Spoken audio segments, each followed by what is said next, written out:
You alright, sunshine?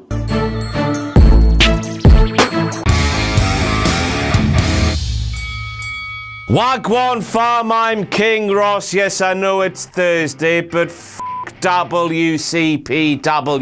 Blame them for my life being a f***ing mess this week. Here are your WTF moments for WWE RAW, which happened a f***ing long time ago, but what's a man to do? We kick things off with Corey Graves, who claims that when you think of best friends from throughout history, you think of Ashton Kutcher and somebody called Masterson. I don't know who the Masterson is, you probably do, but don't waste your time going, oh, it's Jimmy Masterson, or King Ross, I don't give a shit. Mentioning those two pricks first out of everybody throughout history when it comes to best friends would be like saying Jim Ross is the best commentator ever when I'm stood here with this thing, the WCPW commentator of the era for 2016. Look at it go. Look at it go.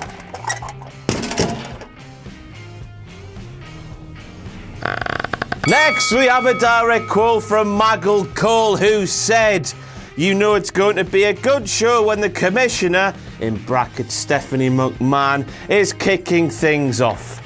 Oh! Aye, that's right, Maggle, because everyone's favourite part of the show is when Stephanie McMahon comes out for the opening 20 minutes of a WWE RAW and spouts shit for 20 full minutes. 20 full minutes every pissing week, no matter what the weather for the past 7 years. And then, just to compile our misery even more, Roman Reigns came out to have a chat with Stephanie McMahon to kick off WWE RAW, because everyone's favourite segment is Roman Reigns and Stephanie McMahon having a conversation in a wrestling ring.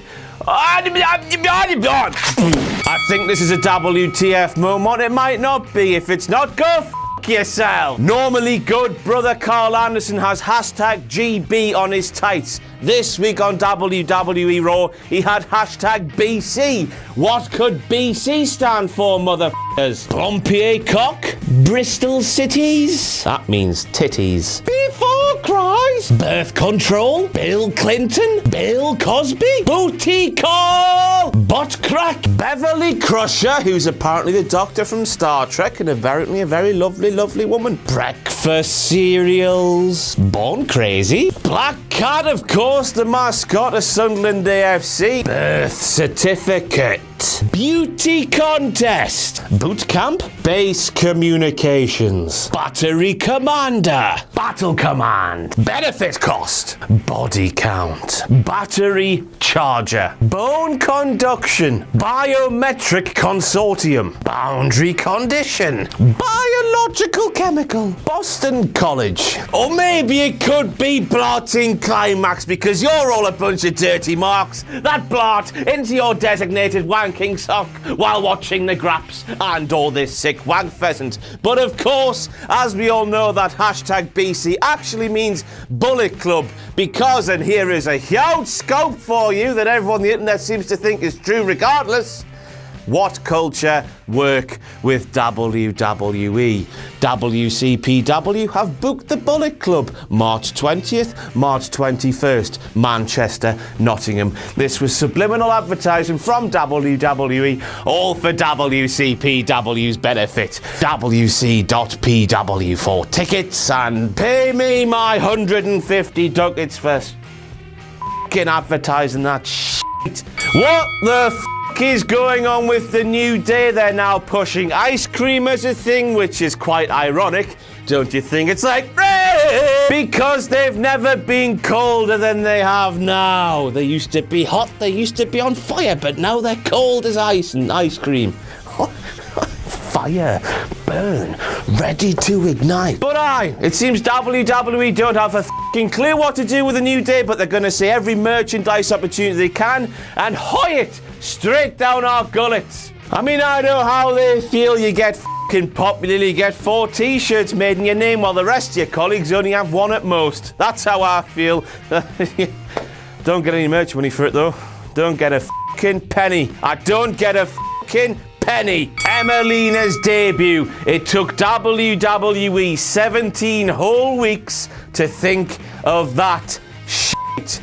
To me, it just said one thing. It said WWE realized they made a massive, huge, pointless error in renaming Emma and Emelina, saw the online reaction for Emma into Emelina, and then backtracked on it in the worst way possible. It wasn't Emma trolling the fans, it was just WWE tucking their big old willy between their legs and scuttling off with a mangina. I'm old Greg, I got a mangina.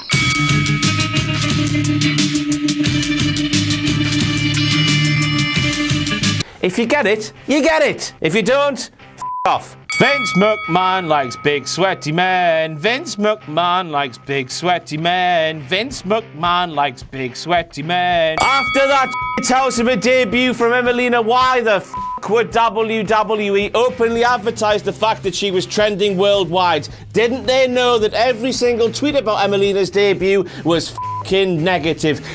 All over Emelina's cornflakes. I mean, they advertised Emelina trending, and if you were to go and have a look at the Emelina hashtag and the trending thing, you would have seen things like this. Emelina nixed because Emma couldn't play the character WWE wanted. There's no words of accurate description of how confusing and stupid 30 seconds that just made 7 weeks feel. WTF. Emelina, 17 weeks of build-up, reaction, didn't care. Emelina's debut reaction, what the is happening? I've just got a few tweets and written them down. I've not put the handles on because I don't care who they are. Nobody's as good as this sexual wank pheasant. One final one though was that Simpsons gif where Abe walks in and then turns around and then walks out again. Funny that, innit? Ha! So WWE, you're telling me that Mark Henry is the world's strongest man. He can pull lorries. There's footage from WWE's past where you see him with a thing on his tatty bojangles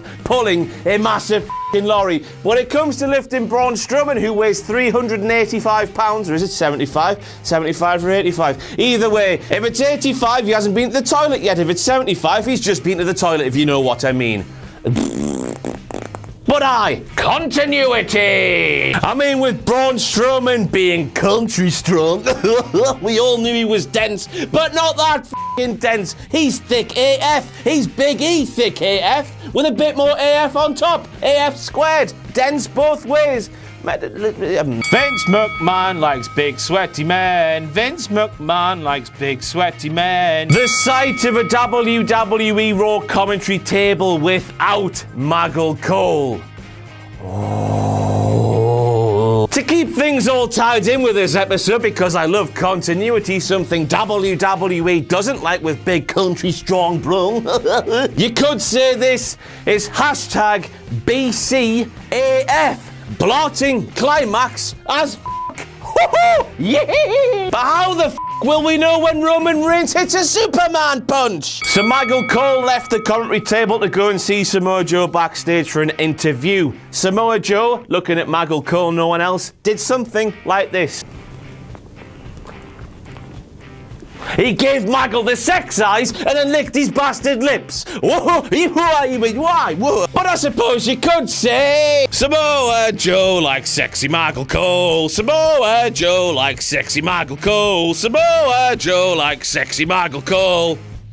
In the same way that Vince McMahon likes big sweaty men. Vince McMahon likes big sweaty men. Vince McMahon likes big sweaty men. Next we have Cesaro, who claimed that Enzo and Cass were looking at him and Sheamus and called him and Sheamus the former WWE Tag Team Champions. But it turns out they're not the former WWE Tag Team Champions. They're the former Raw Tag Team Champions. They're two different sets of belts, I suppose, because of continuity and all that malarkey. We'll have to go hashtag BC, hashtag bad Cesaro.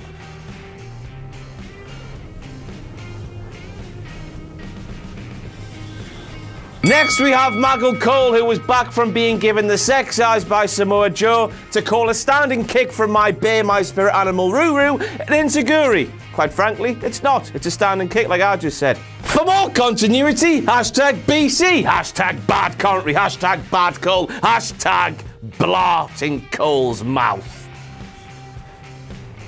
Money shot in Maggle Cole's mouth. It's John O'Clock!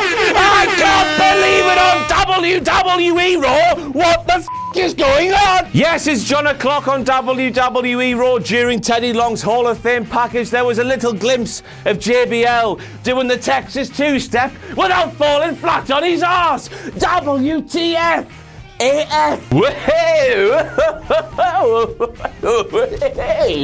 Done some research, me. Chris Jericho claimed that Ralph Guggenheim is the premier minimalist and maximist artist in the world. However, it turns out, and I'm going to read this straight from Wikibastardpedia, he's actually an American video games designer working for Lucasfilms, Pixar, and Electronic Arts. He won Producers Guild of America Award in 1995 for his contributions to the film Toy Story. Chris Jericho? Chris Jericho, you know what happens when you lie on WWE RAW and get picked out by this sexual wank pheasant? You just been lawyered.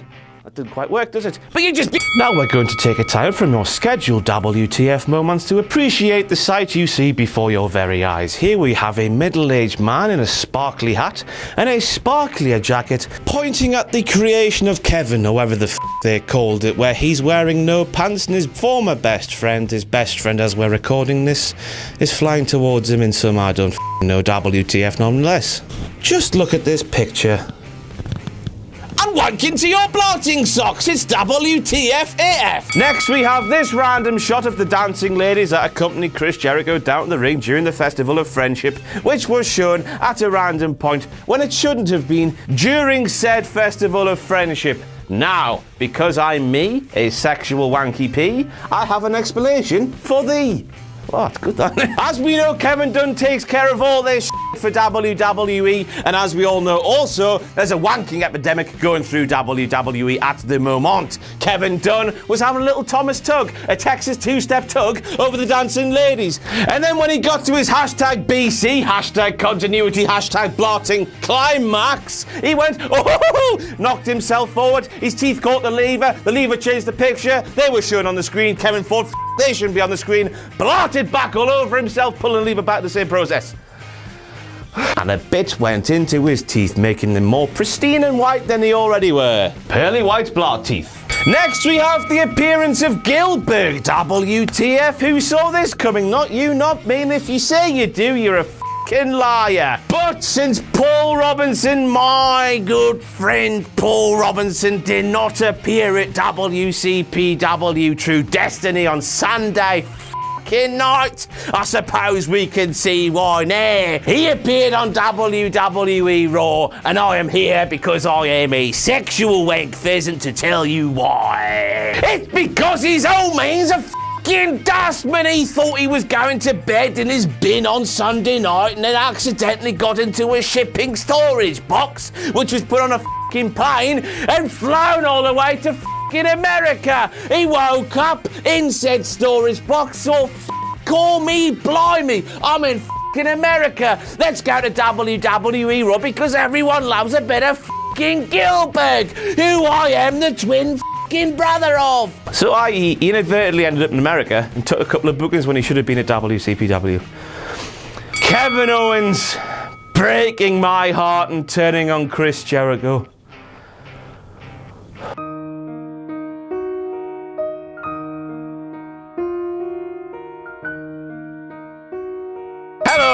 I worked 30 hours and 2 days for WCPW, had to come in, do a full day's work on Tuesday, had to go home, had to come in again and do a live stream on Tuesday night, get pissed, try and wake up on Wednesday, do a full day's work Wednesday, and now we're here on Thursday, and I've got to think of comedic material. I can't f***ing do it. Everyone else gets to have 2 days off. I have to come in and work every f***ing day. Where's the f***ing justice in that? So for this moment, I can't think of anything funny to say. Enzo Amore ran out and dropped his microphone.